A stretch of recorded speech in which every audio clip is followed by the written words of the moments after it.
شنیدن کی بود مانند دیدن. خیلی ها میخندیدم به چقدر آدم بیرم دیدم به میگفتی کجا ولی نشنیدم کی دست گنده تر از تو هم که تشنیدم تی وقتی همه میگیرن تقریبا نی خوب باشی وظیفت با این تقدیرمه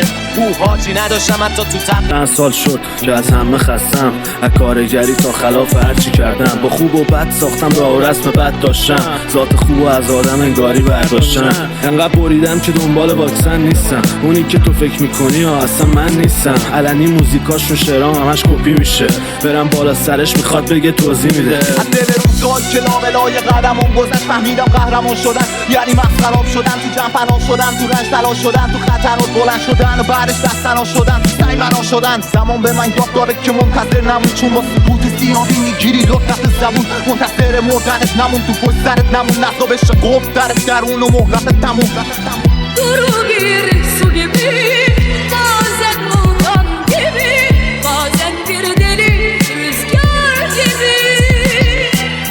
gözlerinde telaş yıllar seninle yavaş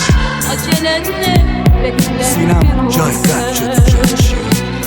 خبریم بوده دیگه خبری نی هیچی بدتر از که شیر عصبینی اتفاقی میبینی ما رو پیش همه میگی بیزاری از ما چون تو رو نطلبیدیم بوم کن میدم بوی بوتون کی بشه بریسه کل خونه روتون صورت تو مدام بکوبم توی ستون مقتدر توی پاپ منفجر تو نقاب کوچه ها توی خواب کوچه ما سوی خاک دیگری این خونه از صف نزن میدونم که دارم یک کتاب نو رو اوسط میخونم ما که میکنیم خب با در تلاش اما هی روزگار نامردی عباش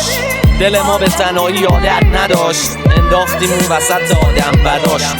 انقدر درو و بد شدن آدما که نمیفهمی هاشو واسه کی پخت اینقدر ردی باش که بهت بگن هی بی مخره